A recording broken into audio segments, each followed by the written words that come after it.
Sustainable Forest Management Bill. So what is Sustainable Forest Management Bill, or also called SFM? It aims to ensure that there are enough forest resources for present and future generations. And it highlights the protection, conservation, and sustainable use of our forest.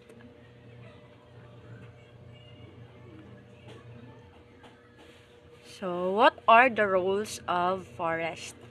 First is the water and food security.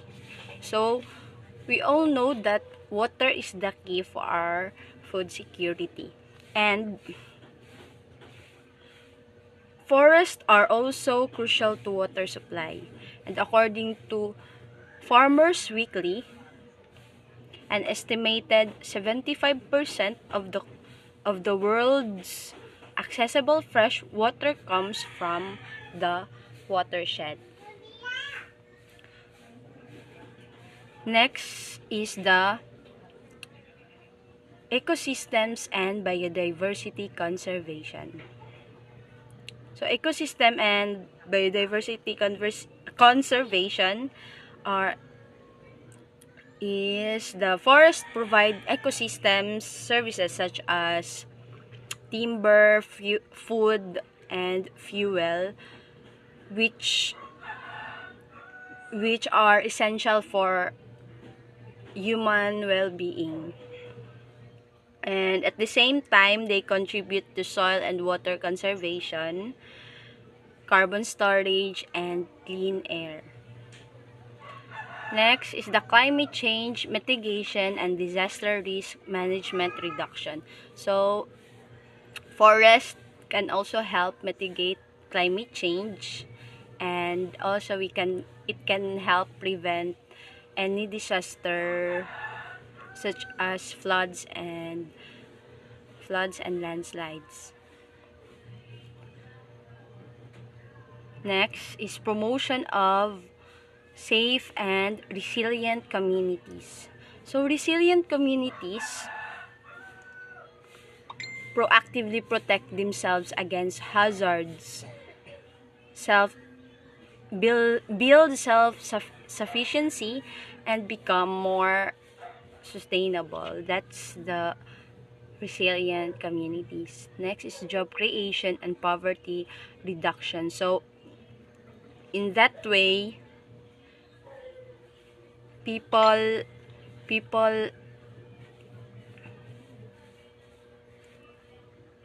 or it job creation and poverty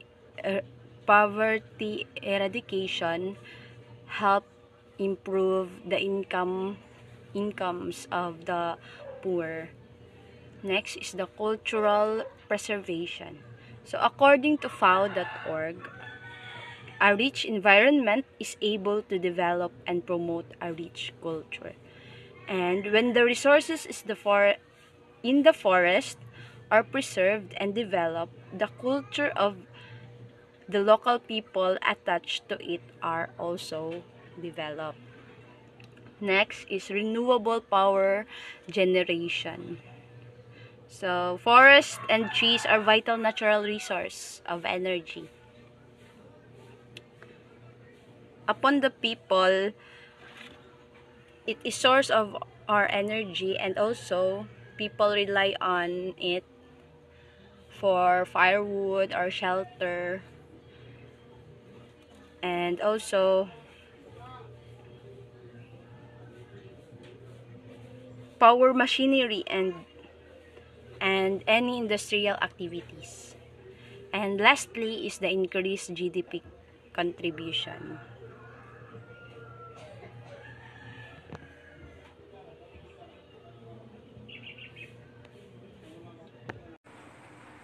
Good day everyone. Here's the continuation of the report, the topic which is Sustainable Forest Management Bill. So what's new and a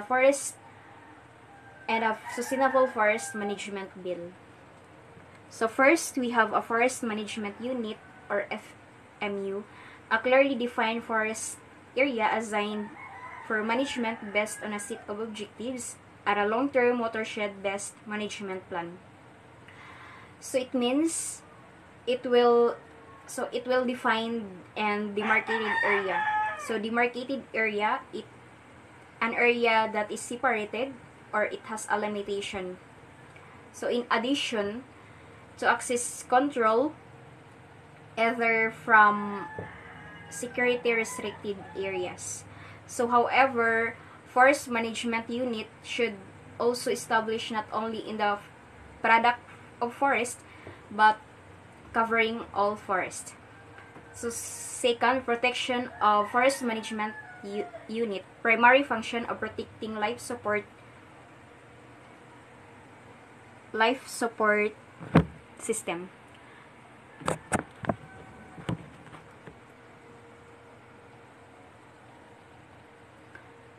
So we shall have the primary function of protecting life support system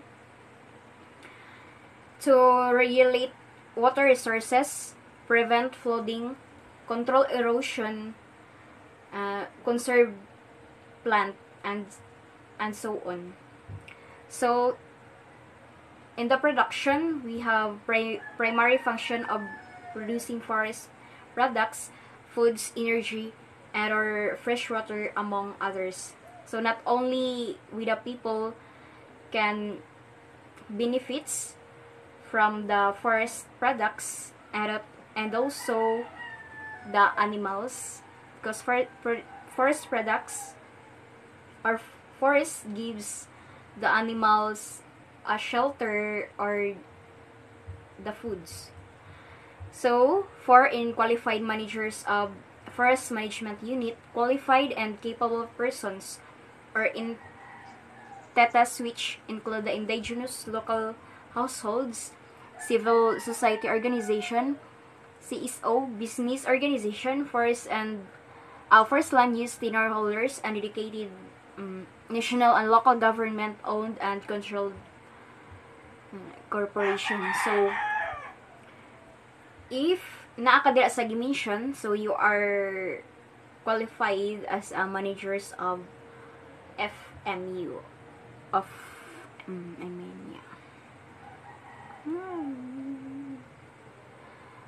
So let's proceed to the Sustainable Forest Development Fund.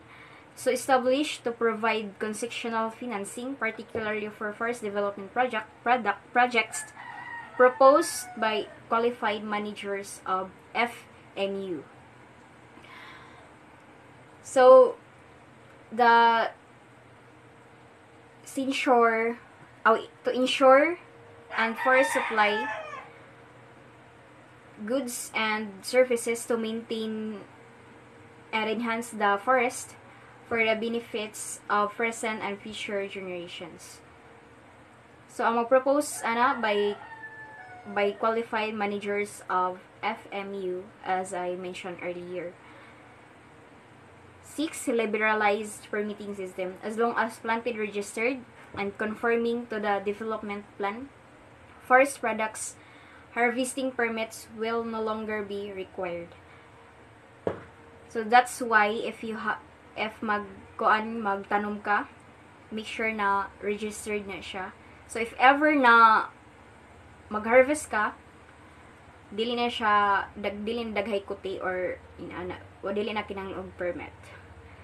So lastly, inclusive investment and development.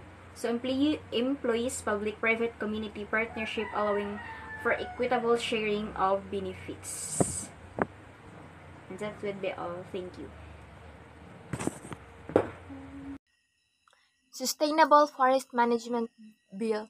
The general objective of this act is to optimize the utilization of forest resources to support sustainable development of the country by providing equitable access and benefit sharing. So the sustainable forest management aspires to ensure the sustainable use of forest resources to support the country's development by providing equitable access and benefit sharing across the stakeholders. So it seeks to resolve contentious issues on forest management with the approval of an updated, responsive, and inclusive law. So the next is the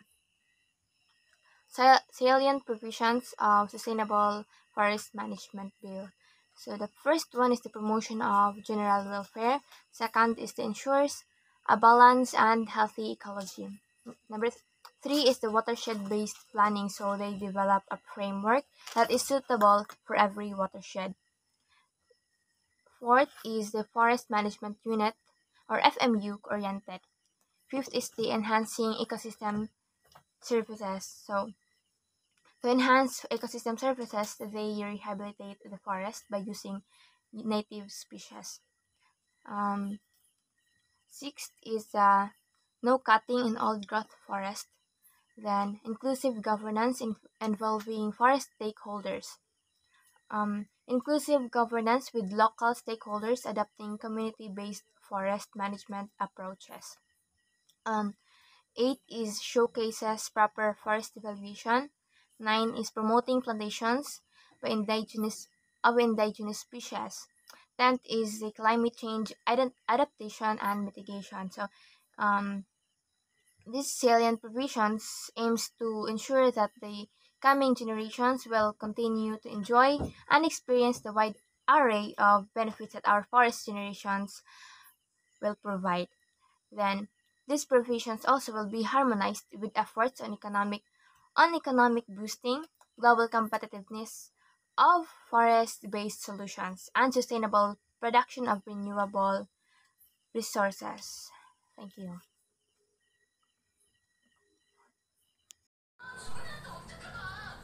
Silent provision. Number 11, promotion of wood biomass as renewable energy. So, woody biomass from forest management is a renewable. Several environmental benefits are associated with the utilization of woody biomass for bioenergy and other bio-based products. In addition to being a sustainable renewable energy source, woody biomass can help to mitigate greenhouse gas emission, to create healthier forests, and to reduce the risk of wildlife. Next is the security of tenure for stakeholders. Security for tenure for stakeholders is widely recognized as an essential foundation for achieving a range of rural economic development goals. Also, without secure right, forest users have few incentives and often lack legal status to invest in managing and protecting their forest resources. Next is promoting stakeholder investment through the Sustainable Forest Fund or CFDF to be created. Promoting stakeholder investment through the Sustainable Forest Fund to be created, thus is an important basis for creating financial incentives to promote and ensure forests are managed sustainably and making an important contribution to sustainable development at local and national level. Next is number 14, third-party forestry certification system. It's an important initiative to offer a very viable mechanism to promote better forest management. It provides a proof point that forests are being managed for economic, environmental, and social benefit. Number 15, strengthening FMB as a line bureau. The Forest Management Bureau of the Department of Environment and Natural Resources provides support for the effective protection, development, occupancy, management, and conservation of the forest lands and watersheds. Professionalism in the forestry service. The practice of professional forestry means providing advice or service in relation to trees, forest land, forest resources, forest transportation system, or forest ecosystem. Next is liberalized permitting system. As long as planted, registered, and conforming to the prescribed development plant forest product, harvesting permit will no longer be required. And lastly is work plan-based development and utilization. Planning is an integral component of forest management. It's about determining and expressing the goals and objectives with government, rural communities, or companies have, and for deciding the target and steps that should be taken in order to achieve those objectives.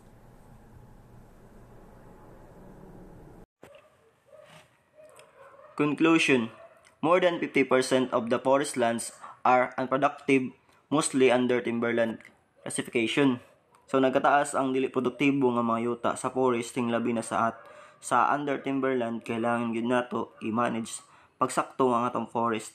Kailangan nato ang mga timber para sa pagbuo og building, balay ug uban pa. Forestry sector contribution has been minuscule with negative gross value. So ang contribution sa atong forest karon kay nagagamay ug nibaba ang iyahang kabuuang kantidad. So nagkawik atong forest, kailangan gyud nato manage pagsakto para mabalik atong forest. Forestry can be a trillion piso industry while exposing biodiversity conservation, poverty eradication, world self-sufficiency, water and food security, disaster risk reduction, and community development. So ang ato ang forest kaya mahimong trillion piso industry kung ayuhon pa ang pagtaguyod sa atong diversity. Biodiversity, matabangan ang kakulangan sa pag-maintain sa atong forest para sa development sa atong community. Forestry stakeholders, communities, private sector, and other stakeholders have equities that may be invested in reviving forestry. So ang mga komunidad mamuhunan para sa pag-revive sa atong forest. Empowering forestry stakeholders require appropriate policy and institutional mechanism crucial in recalibrating forestry and promoting sustainable forest management. Dapat gyud nato gaan og suporta o more power ang mga tagapangalaga sa kakubatan ug paghatag halaga sa patakaran para mas ma-manage pa nila pag-ayo ang pagbantay sa atong forest. Kay need og help ang atong forest ug support sa atong wildlife para ma-promote og pag-ayo ug makasustain ang atong forest. Passing the SFMA to repeal the obsolete PD 705 is the crucial step in achieving sustainable forest management in aid of nation building. So ang pagpasa sa SFMA or Selective Functional Movement Assessment para walaon ang mga laws nga didto nga wala na nagamit sa PD 705 ang una nga pinaka-importanteng proseso para sa pagkamit ug pag-sustain sa forest management to have a better nation.